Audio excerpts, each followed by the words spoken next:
देवपुर शहर से लगभग 100 किलोमीटर की दूरी पर घने जंगलों के बीच एक छोटा सा गांव शांतवन बसा है।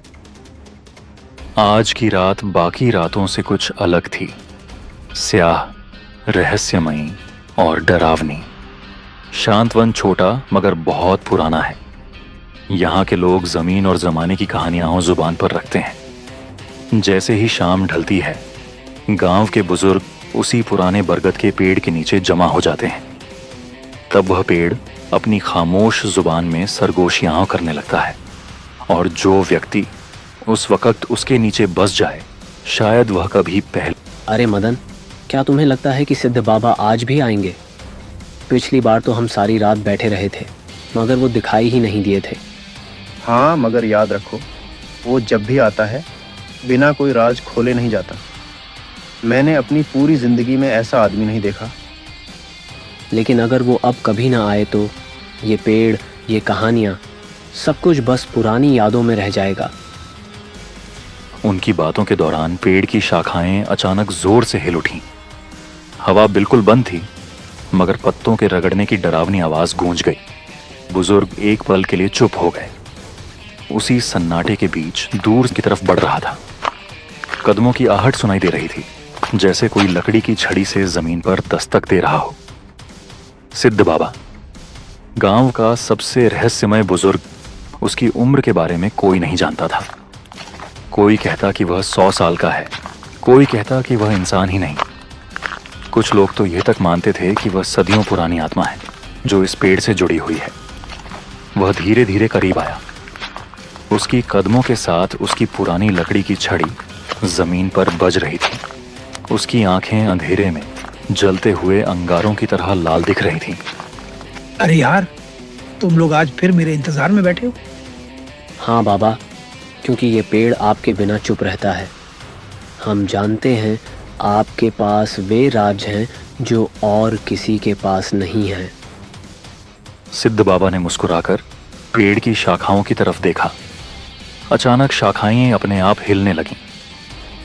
आप लोगों को पता है क्या, ये पेड़ आज भी जाग रहा है, ये आज भी बोल रहा है, और जो कुछ ये कहता है वो हमेशा सच होता है। आवाज इतनी धीमी थी कि तीनों बुजुर्गों के रोंगटे खड़े हो गए। सिद्ध बाबा, ये कैसी आवाज है? क्या वाकई कोई दफन है इसके नीचे? हाँ, ये वही है, वो आत्मा जो इस पेड़ से बंधी हुई है। उसकी कहानी अभी खत्म नहीं हुई। वो आज भी चाहती है कि कोई उसे सुन ले और उसकी मीठी बातों में खो जाए। और याद रखो, ये पेड़ कभी झूठ नहीं बोलता। सिद्ध बाबा धीरे धीरे पेड़ के नीचे आकर बैठ गए। जैसे ही सिद्ध बाबा कहानी शुरू करने वाले थे, अचानक दूर से किसी के कदमों की आहट सुनाई दी। सभी बुजुर्ग चौंक गए। अंधेरे में से एक अजनबी प्रकट हुआ, चेहरा ढका हुआ और कंधे पर एक पुराना थैला। वह बरगद के पेड़ के पास आया और बोला, सलाम बुजुर्गों, मैं एक मुसाफिर हूं, रास्ता भटक गया हूं। रात अंधेरी हो चुकी है। क्या मैं ये रात तुम्हारे गांव में गुजार सकता हूं? हाँ, मगर हमारे घरों में जगह नहीं है। ये गांव छोटा है, सबके घर तंग हैं। मैं दिन भर चलता रहा हूं, पैरों में ताकत नहीं बची।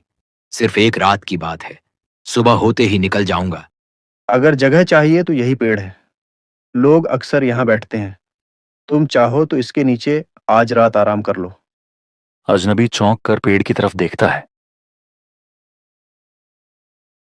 इसकी छाया में अजीब सी सनसनी है।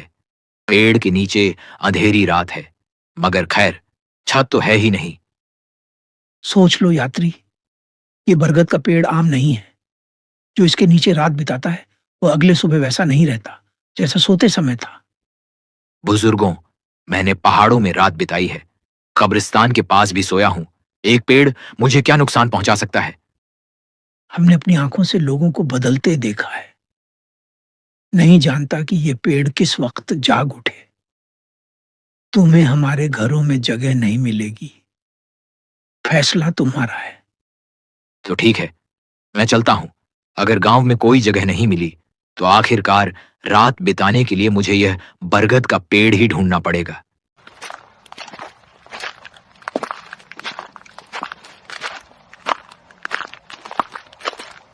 रात गहरी हो चुकी थी।